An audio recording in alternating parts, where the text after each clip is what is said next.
Deep dive interviews with music gear inventors, builders, creators, and tone chasers. The Gear Gab Podcast with Eric Dahl uncovers the behind-the-scenes stories of the music gear that inspires us.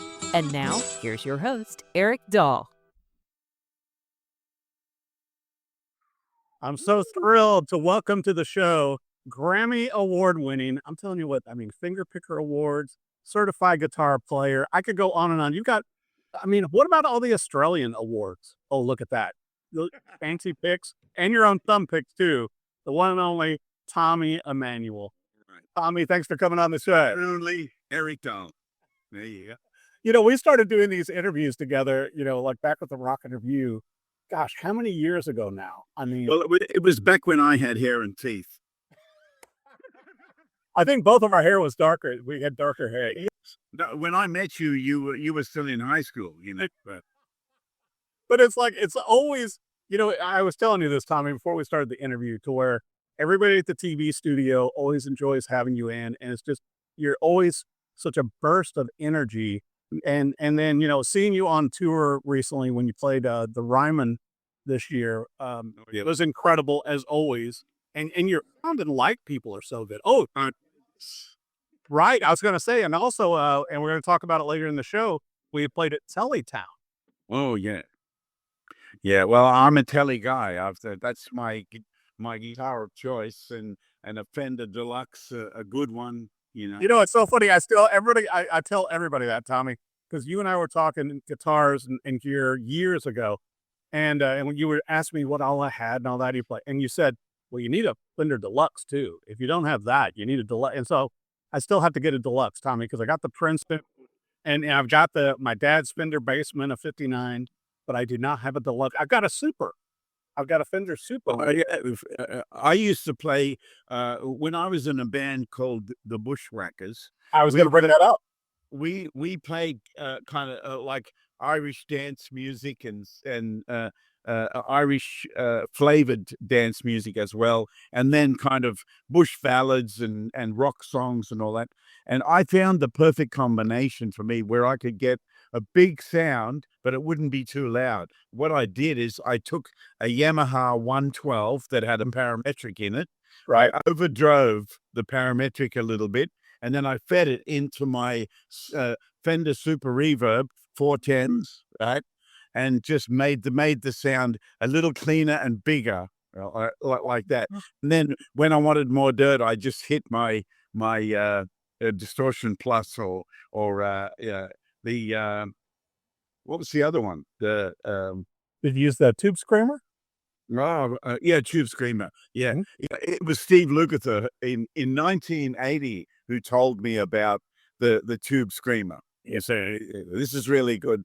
When I saw him play the first time, it was at a place called the Baked Potato, and it was Pops Popwell on bass. It was Greg Fillinganes on keyboards, and it was Jeff Porcaro on drums, and Lukather playing his old gold top with two Fender Vibroluxes in a V shape on the floor. What a sound he had! Oh my. What a monster. The funny thing is, and you know this too, to where with Steve Lukather, it's like he's played on so many different tracks, Tommy, and a lot of times you don't even know. And the thing is, he can't remember them all. No, well, how can you with the amount of work he's done, And he's written some amazing songs too, Oh, yeah. He's such a fun guy to talk with. Yeah, what was that song? I'll Be Over You. Some people live their dream. Oh yeah, and I want to take you through this too. We got to talk about this a little bit, to where, obviously, you started playing very young with the family, and we've talked about it before on the TV show, on the Rock and Review, to where traveling, in the station wagon with the family, with you and Phil, and but so, like, what were your first instruments, Tommy, that you started out with? What were you playing? Well, my first guitar was just a little 3/4 size, probably made in Japan or Taiwan or somewhere like that. Yeah. But my first good guitar was a Maton electric guitar. And my dad bought it because he was a tinkerer and he wanted to see how electric guitar worked. So he bought the guitar, brought it home, and he let me play it for a minute, and it was really nice to play. And wow, it was great. Anyway, he put it under the bed eventually after he'd put it all back together. He figured it all out, put it under the bed, and I was forbidden to touch it, And so I'd come home from school and go straight into mum and dad's bedroom and get the guitar out, sit on the bed and play the guitar until he was going to be home, and then I'd helter skelter, And Yeah, they had to stick it back under the bed.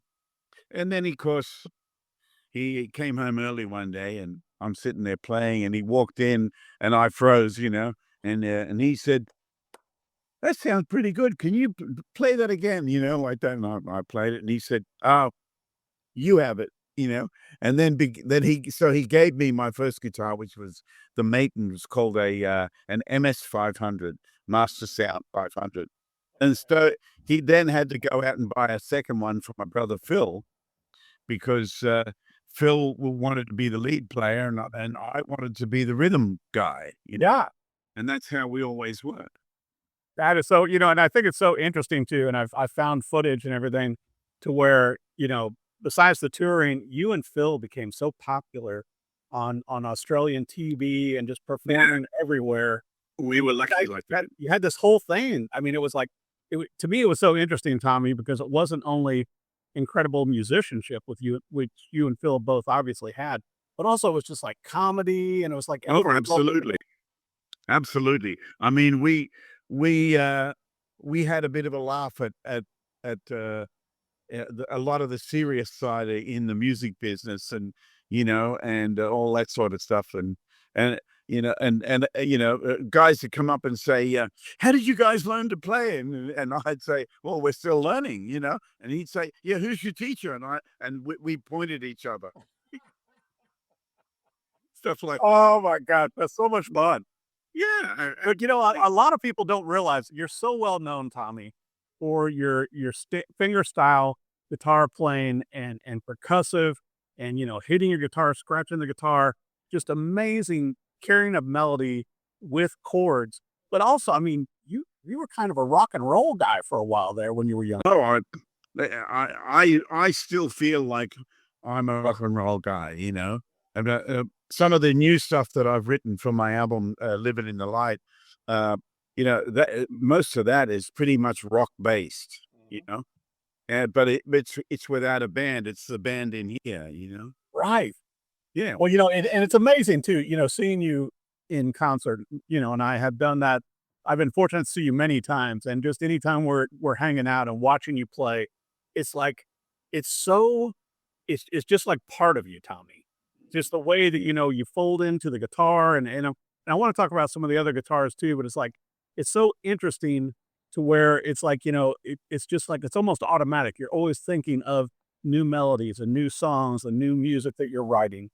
Well, I'm trying, you've got to keep reinventing yourself, and you've got to keep growing and changing. And, that's, I'm just following where my instincts take me, Yeah. And the other thing I want to say, especially to whoever sees this and they're performing, you've got to be present. You've got to be here and now and present, And so that's why it's important that when you come out there, that you make a connection with the audience straight away. That's so important. I was impressed with the guy that you had open for you at the Ryman too. What was his name? The jazz guy. Oh, that was John Pizzarelli. Thank you. Oh, I went and found all of his music after I saw him. He's a killer. He's Bucky's son. Yeah, that's what I mean. So I kind of had to reverse it, go through that. And I'm like going, oh my gosh, this guy was in it. And you guys played together on stage too. Oh yeah. Oh my God. He's a fabulous player. I know, just a great guy and full of good energy. And, he's terrific. Just like his dad was. I used to play with Bucky. Whenever I went to play with Les Paul in New York, Bucky was always there. They were like the odd couple, those two, Yeah. So very different. Well, and I want to talk about this too. And we've talked over it some, but it's like, when you came to America, and certainly you had some of your guitars with you and everything, and you really, mentored with Chet Atkins. It's like, what were did you start out just to play? Because I know, that you and Chet would go to Gruns, and everything and hit the music stores here in Nashville. Did you just start playing some of Chet's guitars also? Oh, absolutely. Yeah. And he played my guitar. The guitar that I used on Finger Pickers Took Over the World, Which I love. this was my main guitar from that period. It's a Maton, right? And this guitar has a beautiful action and beautiful warm tone and everything. And I used to, because he'd never seen Matons before. And so, he had a guitar stand in the kitchen, and sometimes he'd have a classical guitar on it, or sometimes he'd have like a Gibson J45 and all that. And then I put that guitar on the stand one day, and when I came in for breakfast the next morning, he's sitting there playing it with a smile like a Cheshire cat. Oh my gosh. This is what you just, I guess this was before you were going to Cracker Barrel then. This was like before a Cracker Barrel time. Was this the right day or the wrong day, Tommy? Yeah, well, yeah. You know that story. I love that story. You got to tell it. You got to tell it. Chet comes down because I'm staying in the little granny flat, which is part of the house. He comes in and he goes, well, we're going to go to Cracker Barrel as usual. And so you're ready to go like that. And then Leona comes down the passageway and she says, it's Friday, dumbass. He thought it was Saturday morning. And we just fell about laughing so much. They were so funny. I mean, they were like a pair of teenagers. They fought over the TV remote control and Chet ended up, he had a big lounge room and he put a wall in the middle of it and made it 2 smaller lounge rooms. So she could watch TV, all the sporting events, and he could watch Doyle Dykes videos. Exactly. Oh my gosh, that is so funny. It's like, but what a great time also, seeing you and Chet perform together, Tommy, and certainly, even today, all of the amazing artists, and you and I were talking about this before, that kind of gravitate towards you, like Billy Strings and Molly Tuttle and Trey Hensley and all these people that seek to play with you, just like you did with Chet. But it's kind of interesting with some of the guitar choices because, certainly Chet also leaned into, besides the nylon string guitars, with the Gibsons, and such as the Chet Atkins Country Gentleman and the Gretsch models and everything they worked with also. Whereas you tended to stay more with the Fender Telecasters and also with the Matons. Yeah. I love Gretsch's. And I love Gibsons too. J45 is one of my favorite guitars, and I've always loved them. Let me show you what I have. Well, I remember when you bought your J45 because you said that was the one that was on the wish list for a while. Oh, there it is. Look at that. 1952, all original. Look at that. That is gorgeous. I bought it at a musical instrument, like a guitar event out in Franklin there. Oh my gosh. Yeah, probably the Miko show. Yeah. It's like I pick it up and go straight into Guitar Rag or a 9-pound hammer because it's got that Travis. Exactly. To me, the J45 is like the definitive American guitar sound. I totally agree. Yeah. Yeah, just like the ring. Yeah, man. I like how it vibrates on my chest here. You feel like your pop. I remember that time I came over to your house. It's been years ago, but we were doing a feature article with you for Collectible Guitar Magazine.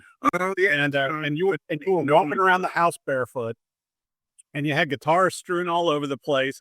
And it's like, I think we'd already done the interview. They'd taken pictures with you for the magazine, and it's like, and you had like this old Martin laying on the floor that somebody had given you. I think on their deathbed, they gave you this like 1800s Martin, and you're like, and I thought it was a reproduction.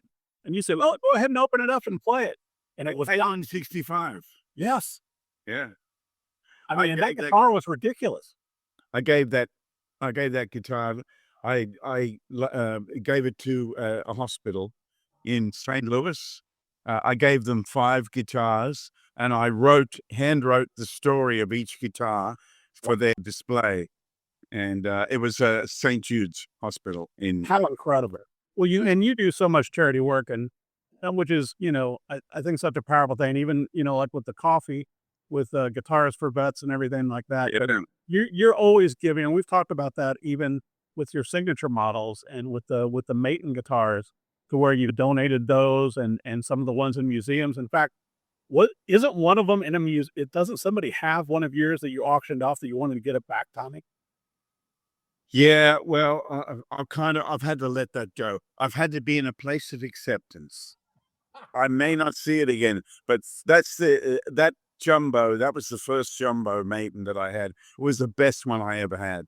I wrote The Tall Fiddler and The Mystery and Antonella's Birthday, The Cowboy's Dream. I wrote all those songs on that guitar. Wow. And it didn't matter what you plugged into and where you played, that guitar sounded perfect everywhere, Well, I remember one of the times you came in studio, and it might have been the second or third interview we did years ago, and you're playing, and you're hitting the guitar, and you hit it on top, and then a piece of the guitar goes flying by me in the studio, and it's like a 2-inch piece by like a 4-inch piece of your Maton goes flying by me.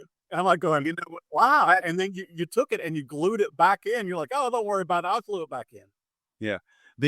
That guitar is in the Musicians Hall of Fame here in Nashville. I will never forget that, because like we're talking and then you hit it. It goes. Yeah.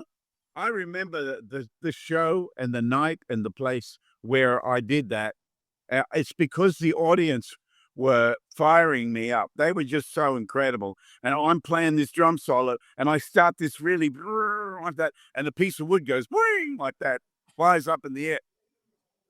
Broken once. So that must be when you broke it during the show.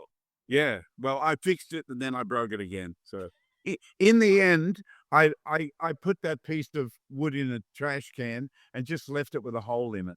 Right. You could call it like another sound chamber, like some of the guitars do, to where they have like a sound vent. Yeah. It's just you made it, on your own playing it. But, it was so much fun too, Tommy, to where, and I've told so many people this, to where on stage, everything for you is a musical instrument.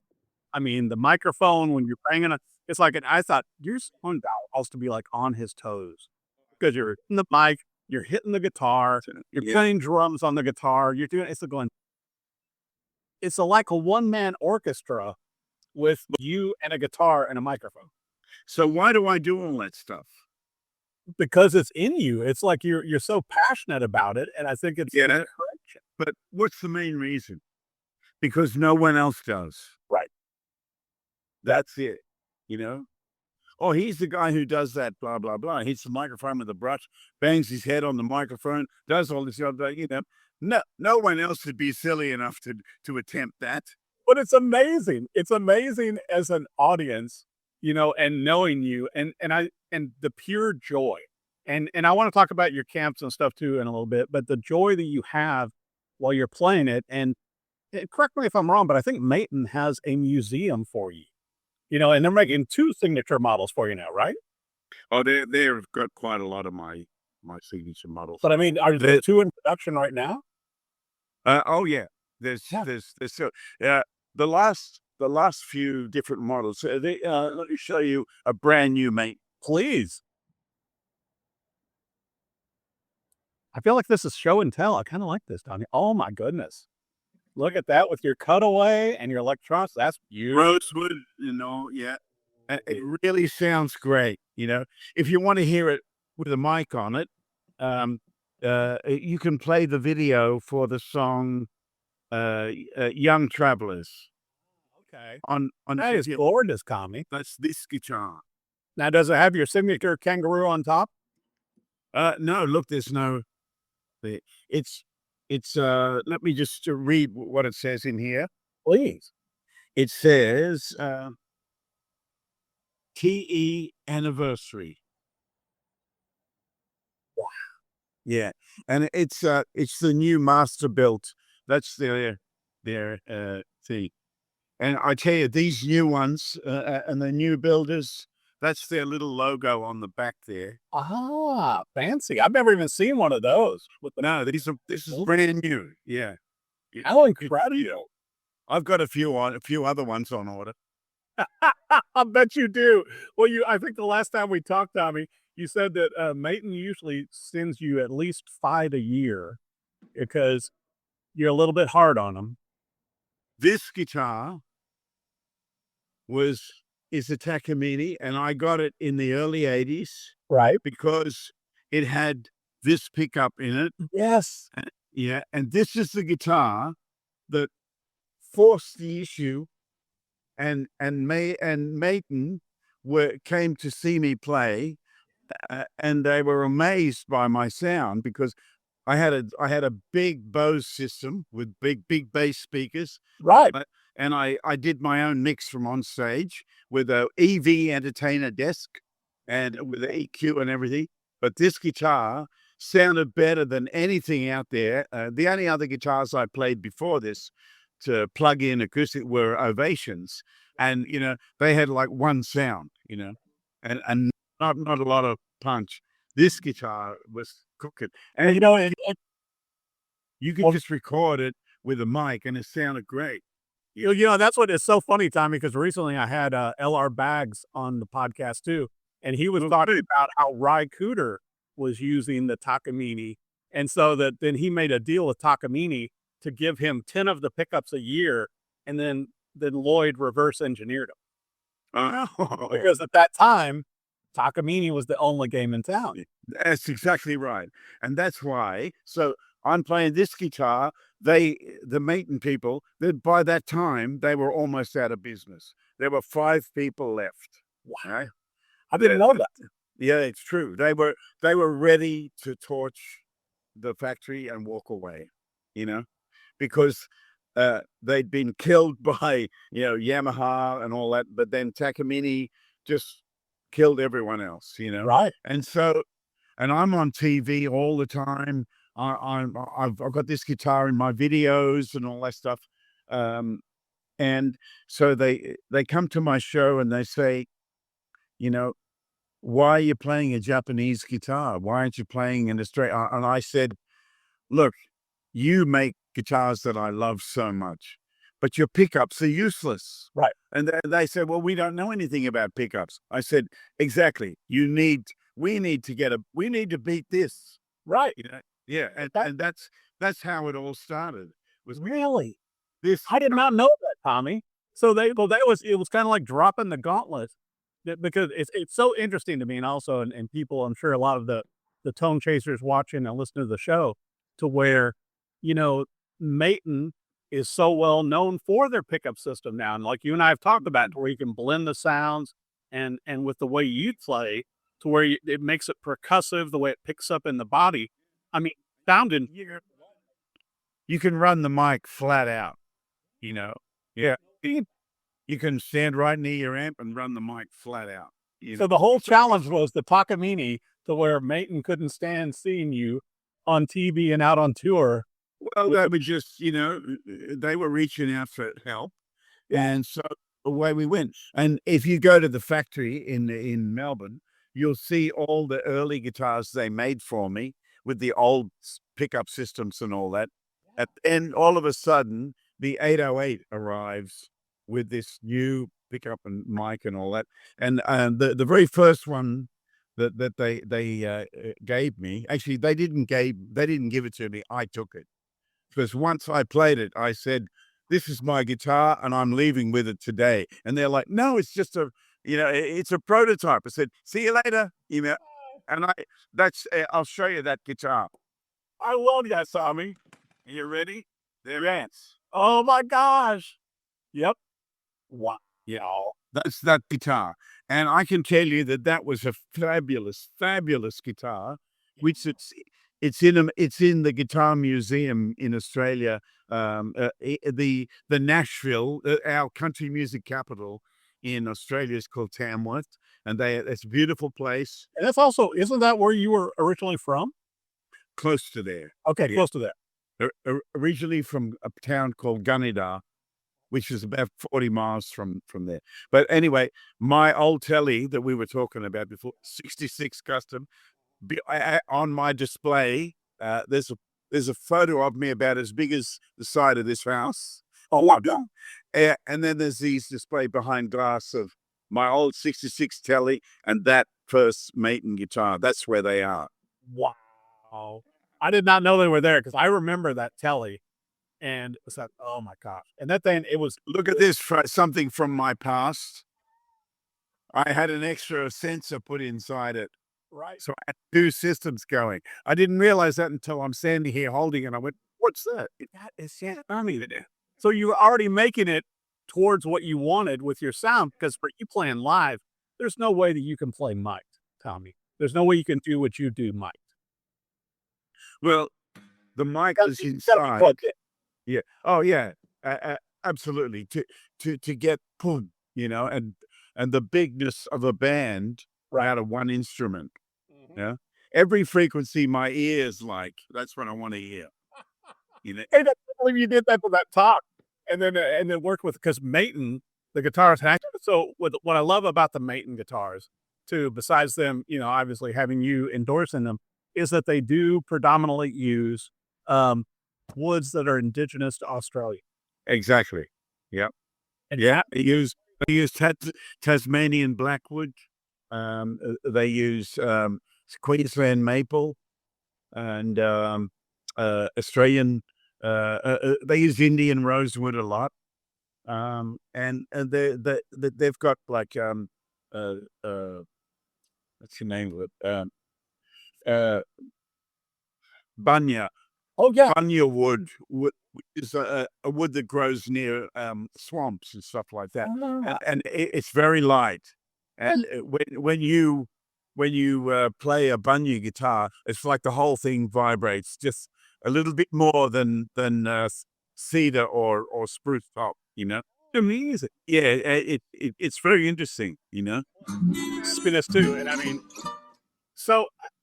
Besides, the acoustics you've had through the years, and also, I want you to tell the Chet Atkins story where Chet bought you the guitar at Bruins. But how did you end up becoming like a Tele guy?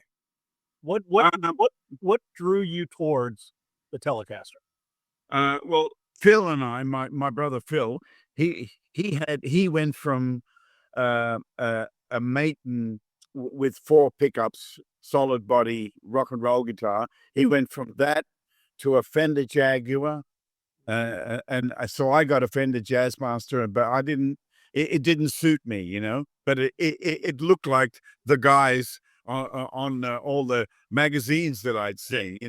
But yeah, because those were everywhere back in the day. And then all of a sudden we're off listening to Buck Owens and Merle Haggard, and we're hearing Don Rich and Roy Nichols and people like that, and James Burton with Elvis, we heard all that.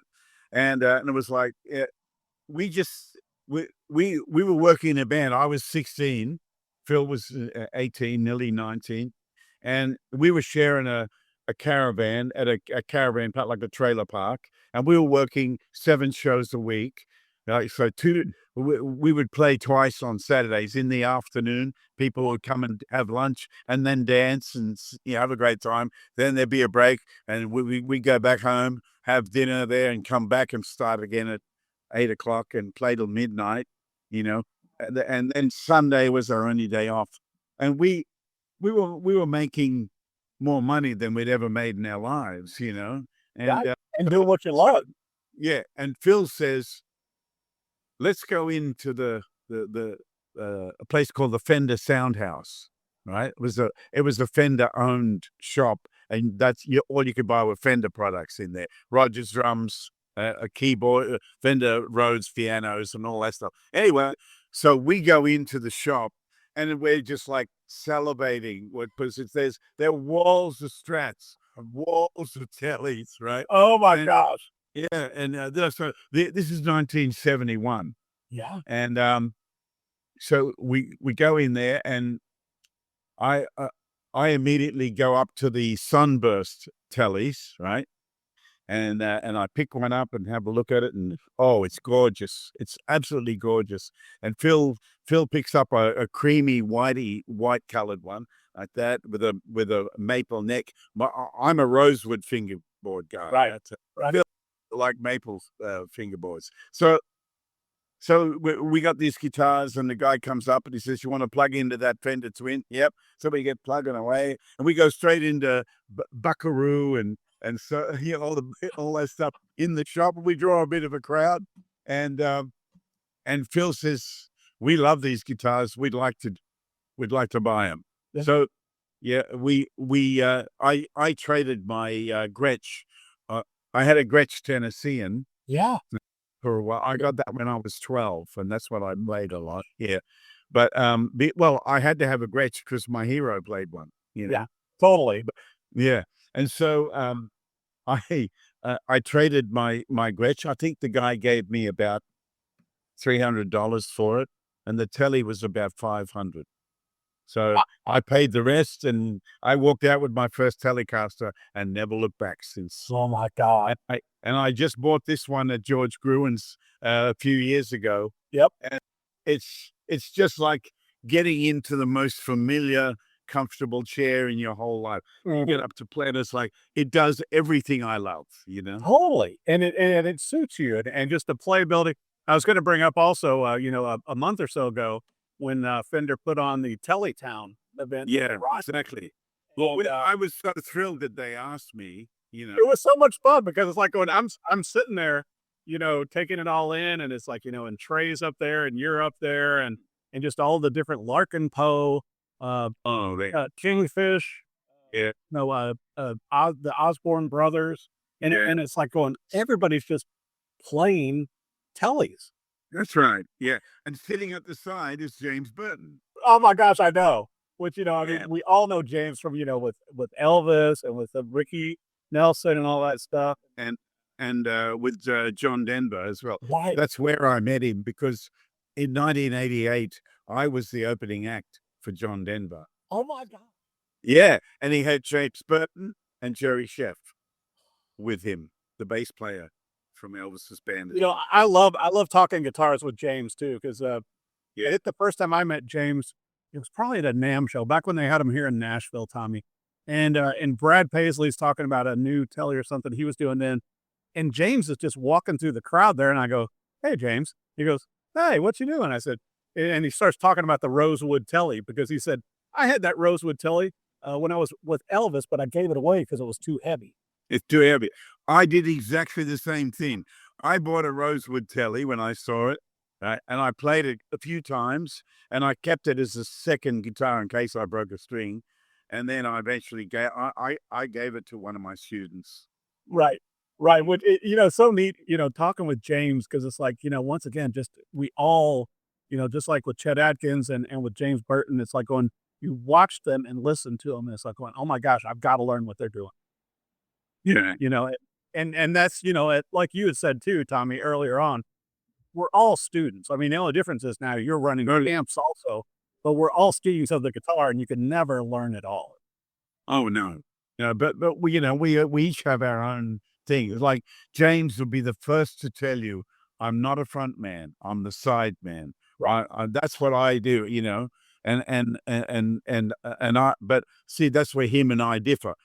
Even when I'm with a band and there's a lead singer, I still feel like the front man, but I don't get in his way. I'm still backing him, but I've never felt like I'm just a side man, No, well, the thing is, you're just, the energy you bring to it, and everything else with the guitar, with all of the musical sounds that you bring out. But I want you to tell, we talked about this years ago, the Chet Atkins story, where you and Chet went to Gruen's, and we're trying. I mean, and I know that's more than one. And he found a nice old Gibbs Maton, and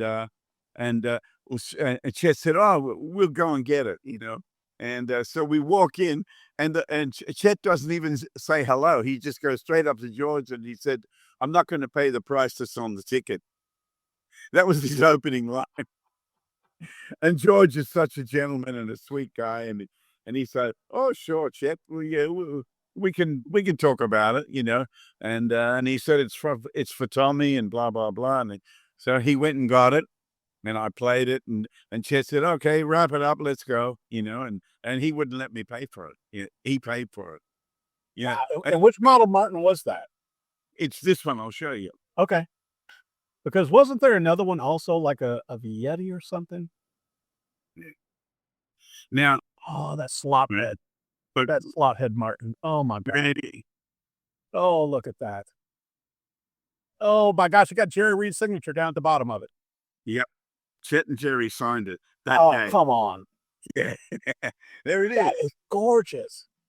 Yeah, it's all in mint condition. It's from 1963. Yeah. So is that a 00 or a 000 28? I'm not sure. I'm not either, but it's beautiful. It's a 60s Martin classical. Yeah. Well, and especially the way, oh my gosh. And you got Chet's signature on top and Jerry's on bottom. Yeah, and no one else. I just keep that mojo there, Well, you and I are both such fans of, Jerry Reed as well, to where, and I think it's a shame because so many people today do not, just like when we talked about, Merle Travis, where people don't realize what an incredible guitarist Jerry was. They think of him movies and all that kind of stuff. I grew up just listening to him and admiring him as a musician. Oh, totally. Yeah. I mean, everything he put his hand to, he was a natural at, Well, and with that claw, with that unique playing style. Playing, exactly. Well, that's what, the day I met Jerry was out at Randy Goodrum's house, and I played for him. I played guitar boogie, and I turned myself inside out right there in the room in front of him. And when I finished, he took his sunglasses off and looked at me, and he said, "You didn't learn that, son. You were born with that." Wow. Oh my gosh. And I said to him, "How did you turn out? How did you get to play the way you do and write the way you do? And no one sounds like you. How did that happen?" He said, "I was just trying to be like Ray Charles." And then it all made sense. Right. You know what I mean? Because a lot of the stuff he did was piano, not guitar. And most guitar players don't think that way. He was trying to emulate Ray's piano licks and all that stuff. And that's where a lot of that, a lot of the playing in the Claw at Georgia on My Mind and stuff like that. Some of the things he played, I never heard anybody make that sound. I never knew, though, that he drew from Ray Charles. Oh, listen, you can never underestimate Ray Charles's influence on music right across the board. Yeah. To me, he's one of the greatest mojo sources, since Django and Nat King Cole and people like that. Right? Totally. Yeah. Well, like a lot of guitarists will pull from Coltrane. They'll use with more of the horn lines, but I've never thought of that. Ray Charles, pulling from a piano style instead of, the horns. Yeah. Yeah. And unless I see everything Jerry did was unusual, so musical, it's because that's the way he is. I believe that all of us have this thing inside that needs to be satisfied, and we have to constantly look at what it is to satisfy it. And I believe that he found it when he heard Ray Charles, and he found ways of making that sound and being that and writing music that way. Well, and watching videos with Chet Atkins and Jerry Reed and Chet Atkins and you can tell in both those instances in the different videos, Tommy, how much Chet admired Jerry and how much he admired you. Yeah. To where it was like, I think one time you said the mutual admiration club. Yeah. Well, I remember that we were talking about him over breakfast before we got started work that day. And when we got down the studio, he just turned and looked at me and he said, "You know what? I got to tell you that only once in a lifetime does something as special as Jerry Reed does it come down the river, you know? Yeah, he knew that he was onto something when he heard Jerry Reed, you know? And Jerry was trying to imitate Chet in his playing, and Right. he was going to see him play all the time and all that. And he was a little bit nervous around Chet, and so he was kind of cocky, you know, and he said stuff like, you know, my records are selling like hotcakes. And Chet says, yeah, about $1 a stack, you know. And so he was trying to get him out of the contract so he could sign him to RCA. Oh, okay. And produce him. And he did, you know. Well, you know, and also, I mean, Jerry was a certified guitar player just like yourself. Was the first one. He was the first. Okay, I didn't know that. Yeah. Yeah. Well, it was Chet's thing. Yeah. And then he awarded Jerry first, then John Knowles, then Steve Wariner, then me, and then Paul Yandel. You know, it's always fun to me when, and I've seen it at different shows to where you've brought up John Knowles and Steve Wariner on with you. Yeah. You know, to perform with you, and it's like going, well, there's a cluster of C.G.P. musicians. So they are. It's the world, what do you call it? The world surplus of Right. CGPs. But yeah, but that's also, you know, not a title that Chet threw out willy-nilly either. Oh no. Oh, no. You know, I mean, And when Chet passed away, so did that. Yeah. You know. And do you want to see it? Yes. All right, hang on. I love this show and tell, Tommy. I should have just brought cameras to the house and we do it over there. Next time we will. Oh my gosh.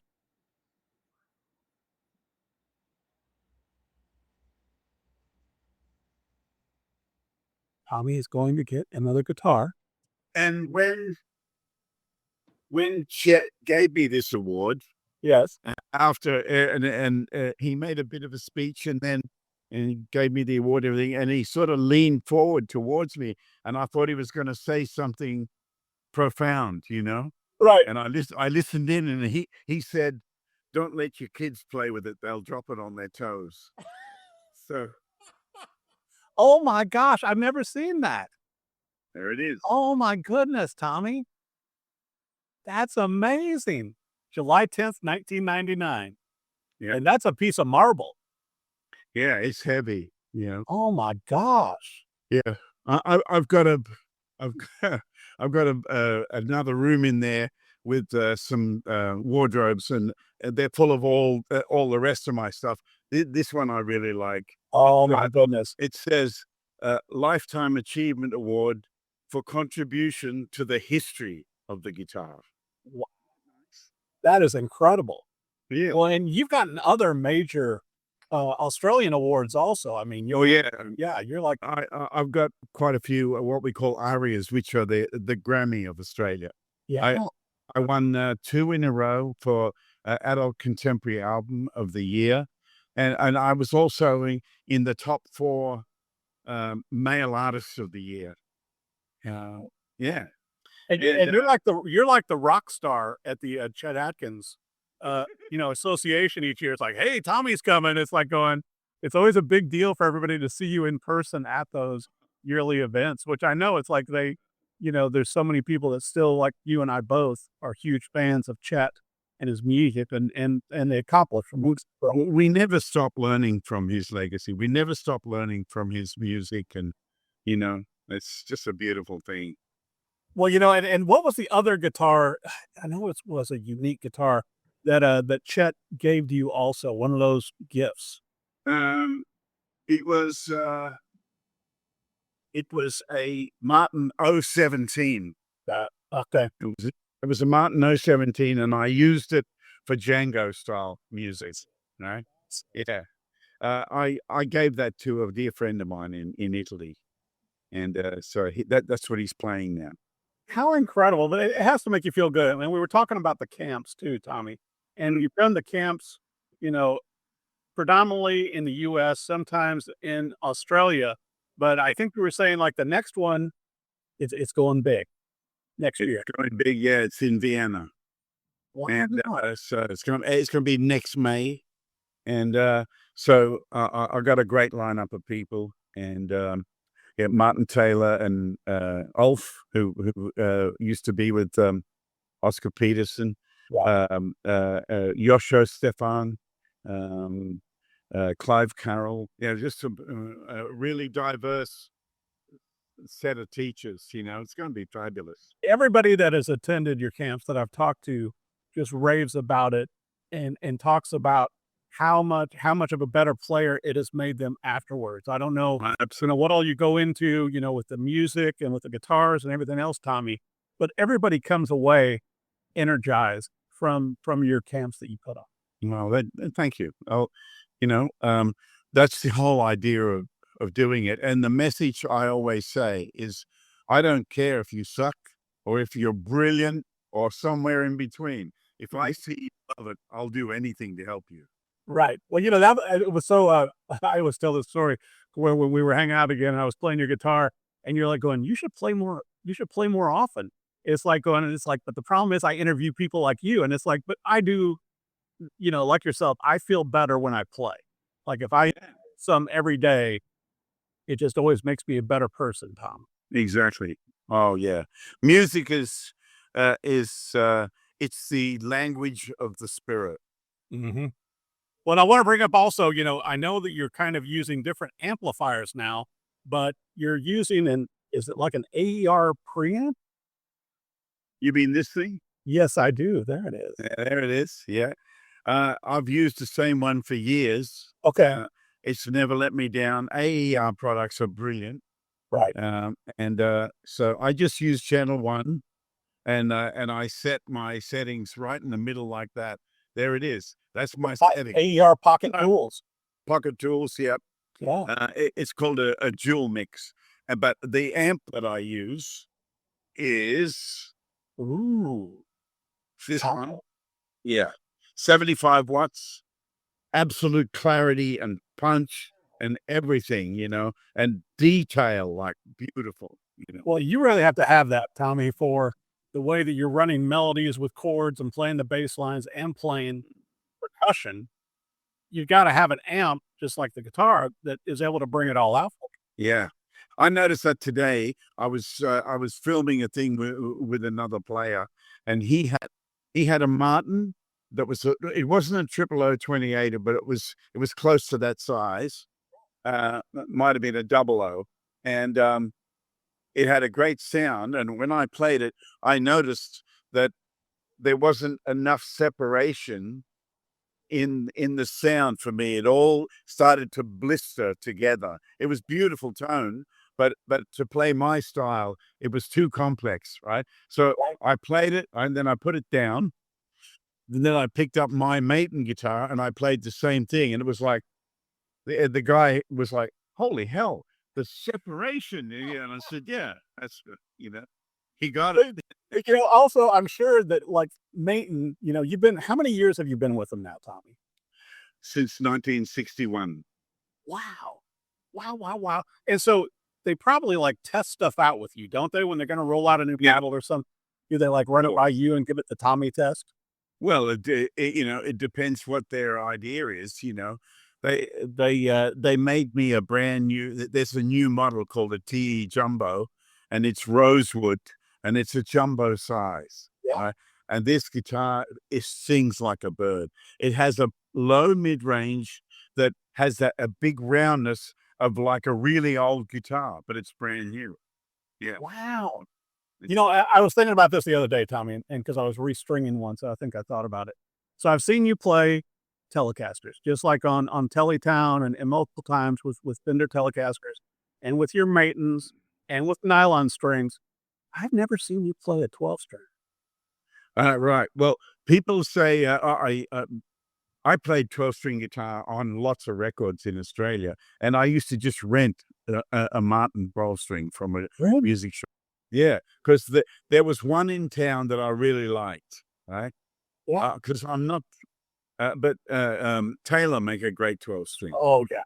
Yeah, Bob does. So, but, so many people have said to me over the years, hey man, you ever play the 12 string? And I'm like, I'm having enough trouble with 6. The old joke on it too, Tommy, to where it's like, and I love playing 12 string, but it's like, you really got to be patient on the tuning That's right. because you spend more time tuning a 12 string than you do playing it. Yeah.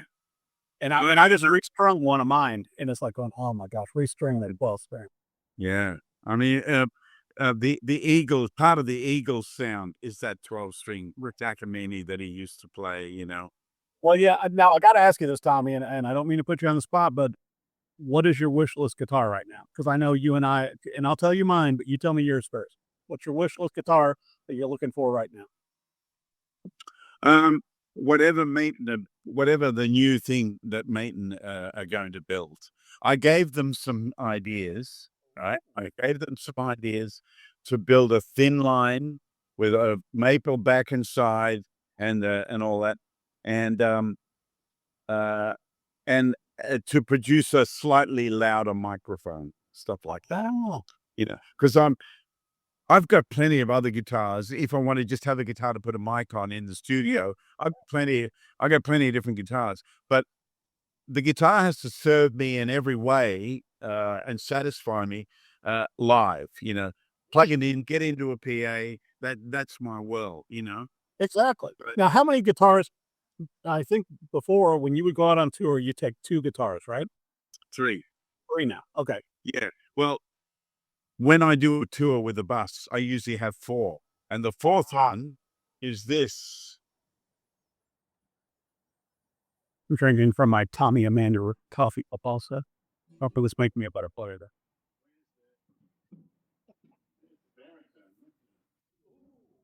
Oh, I got it. Where is it? I picked up a baritone a few months I'm about to put it away. It's probably in my other room in the case, but I have a brand new Maton baritone that is a Oh my big. gosh. Is that a beauty? No, they've made a few of them. I ordered that one and I told them how I wanted it and all that sort of stuff. And they sent me photos of like, we're going to use a bigger saddle and we're going to do this and all that. And of course, with the Maton pickup and mic system in it, it's huge. Oh my gosh. Oh yeah. That's got to be amazing. Oh yeah. Because I've gotten into the baritones also. I had a silver tone one. That's still, and then I picked up one of the Alvarez that Joe Vietti was. Oh yeah. Kind of from the 90s. And then looking at that, you too. And then I was looking at that one that Guild did, Tommy, where they double. I think they double the G string.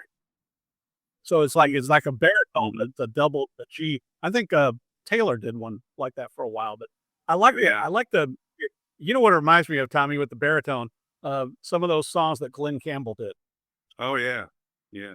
Like the solo on what you call Lineman, Yeah, yeah, and when he used to play the William Tell Overture on the 12-string Ovation, that was great.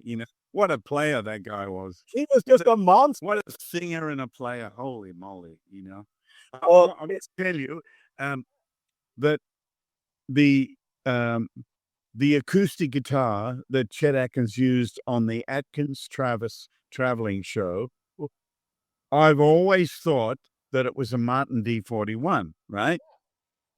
And when I was staying at his house, I noticed there was this Alvarez beside his big couch in there, and I picked it up and played it, and I looked at the headstock and I said, I think, and I'll show you. You're kidding me. Yeah. It's not on the cover, maybe. It's not on that. Sorry, it's not on the cover of that album. But there are photos. There are photos of Chet and Merle in the studio, and Merle's playing his Martin with the big spinet, and Chet's playing the Alvarez. Oh, and That's the guitar he used on the album. Yeah, and I've got a photo of me sitting on his couch with him looking over like this, and it's that Alvarez. How incredible! I mean, and I've had like my first 12 string that my father bought me when I was 13 was an Alvarez, and I've still got that. Yeah, they're great guitars, and I mean, I get 6 strings too. They're really good. totally, totally. Well, I wanted to bring up also, Tommy, to where we were talking about Living in the Light, and that was your most recent album, but also 20th anniversary of The Mystery. That's right. That's this year. It's coming out on vinyl, finally. So 3 new tracks. 3 new. yeah, three new live tracks, and one of the tracks was recorded in Ocean Way Studios here in Nashville with all the students from my camp in the room while I was playing. That is so amazing. Just to give them something different that they couldn't get anywhere else. You know what I always think of, Tommy, whenever you mention your camps and teaching and working with the students, to where I think you were in Japan on tour and you were doing some teaching and you called Chet and Chet's advice was tell them to tap their feet. That's it. Yeah. I said, I used to check in quite often when he was in good shape. And I know where I was. I was in Malaysia. And I said, "Hey, Chief, I'm in Kuala Lumpur." And he said, "Where the hell's that?" I said, "It's in Malaysia." And I said, "I've got 500 people coming to a workshop today." And he's like, "Wow." I said, "Have you got any advice for the students?" He said, "Yep. Tell them to tap their foot." That was it. Well, when is The Mystery? When is because, we were talking earlier too, that there's now C.G.P sound. So, that you launched with the past few years and you've gotten all your catalog, Tommy. So when is the 20th anniversary of The Mystery going to release probably? Probably in about a month. Okay. I'm the artist. I'm always the last one to find out. But you know what? Every time you come into the studio, Tommy, you have the coolest shirts. Because I always going, where do you find these great shirts? Yeah, but I mean, you do. You have they are performance shirts. You always come in, whenever you come in studio, it's like, it looks like you're ready to hit the stage. Yeah, that's it. I don't get that people go on the Opry wearing jeans and a t-shirt. Right. I just don't get that. I'm not criticizing them. I'm saying I don't get it. The way I was raised is if you're going to go on stage, you better look like you belong out there. That you're in the business here. Well, and like too, when you're on stage, Tommy, and I was commenting earlier about your incredible sound people and also the person that runs the light show for you. Oh yeah, exactly. You are prowling the stage, and everything is synchronized so well that it's audibly mesmerizing and visually mesmerizing. That's how it should be.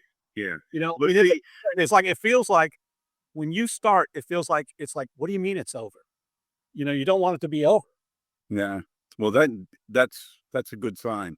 But, a lot of people think that my lighting is, it's run by a computer or something like that. Yeah. Or that I'm playing to a programmed light show, and I'm not.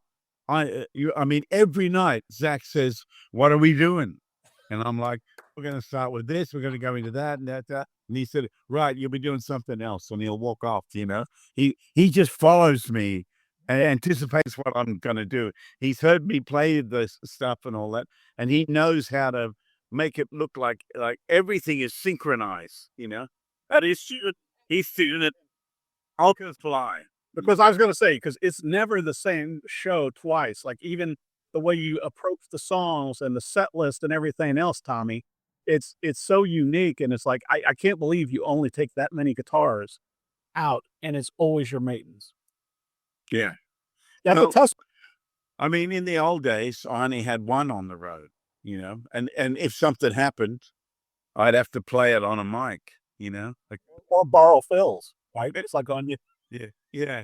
But then I had two, and then I eventually got to three when I got that first jumbo. Right. And yeah, I'm always trying new things. Like, for instance, I've been playing a Cutaway 808 for the last year, right? A beautiful guitar.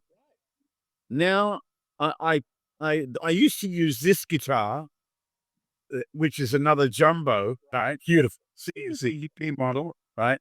And I've been using this as my main beast, so I've carved it up, and It's like all of your guitars look like an animal has attacked the top. he said, there it is.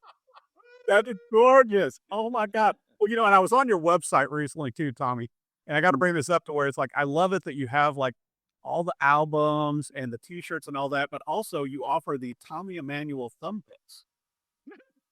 And are those the ones you use? I mean, Let's have a look here. This one here. oh, there they are. So it's legit. And this one here, that's a real thing. This is the same. It's a mandolin pick that David Grisman turned me on to, and I just had to make it a tiny bit bigger and slightly more smooth here, and they were able to put my signature on it in miniature. Oh, when you're playing, Tommy, and because I've got to ask you now, and I've watched you enough times, I should know. Are you tucking the pick up under your finger while you're using your other fingers? You mean like that? Yes, exactly. Yeah. It's like let me just turn this around. It's like an extension of my finger. The finger comes down, and the pick sits like that. Gotcha. So it's almost fitted. You're almost utilizing it like a thumb pick. Almost, yeah.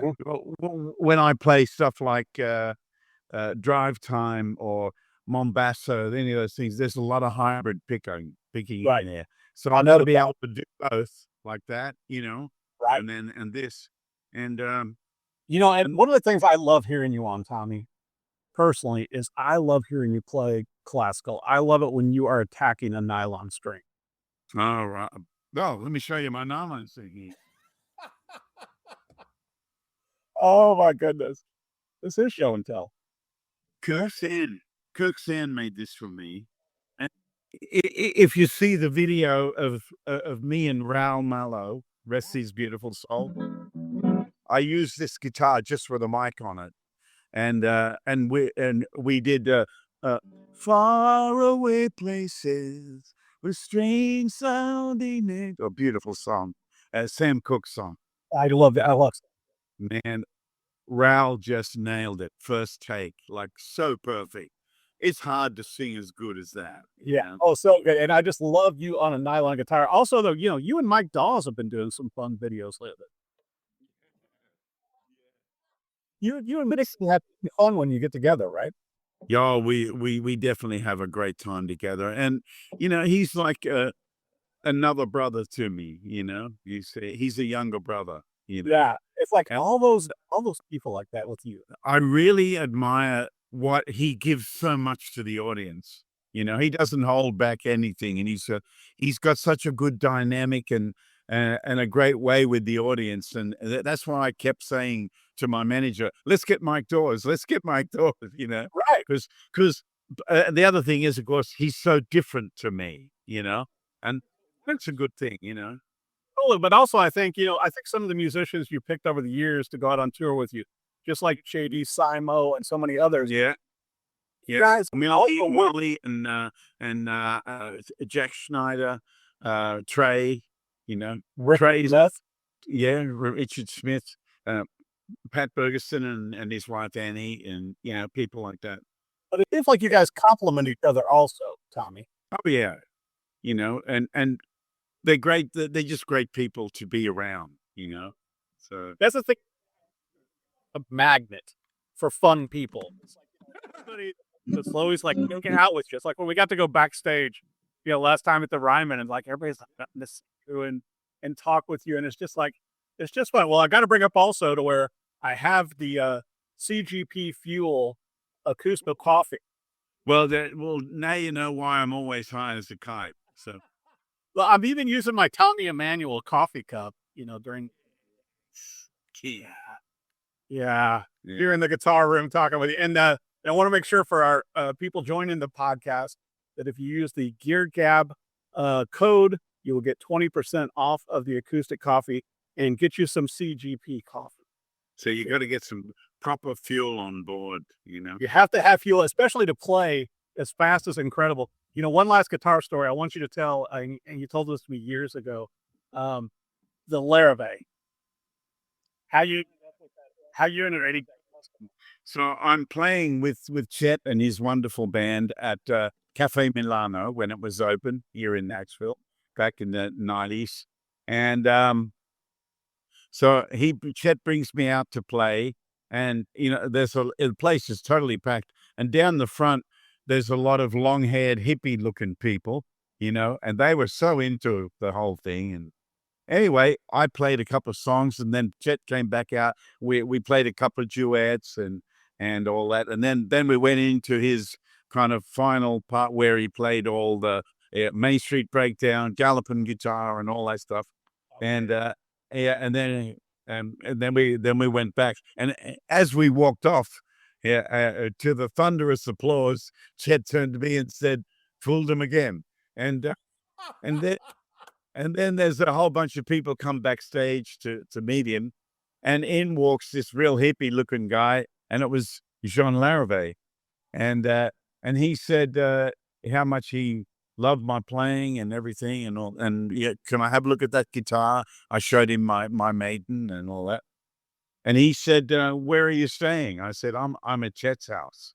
And he said, "Oh, can I get the address?" And I said, "Yeah, sure, So I give him the address, and the next day a taxi arrives, knocks on the door, and I answer the door and said, "I'm looking for Emmanuel." And I said, "That's me." He said, "I'm supposed to give this to you." And he gives me a case, and I open it, and it's a beautiful C10 Larrivee, a 12 fretter, right, with a beautiful sharp cutaway, and all the beautiful work up and the angel on this headstock. And I use that guitar for a lot of recording and stuff like that. And underneath the strings was a handwritten note, and it said how much we just loved the whole night, and it was great. And we want you to have this as a gift. There are no strings attached. Wow! Yeah. What a great guitar! It's in my other room in there. And I remember seeing it. Yeah, it's gorgeous. It is a playable work of art. Yeah. The song on Tommy's songs called The Wide Ocean. Yeah. That's the Larrivee.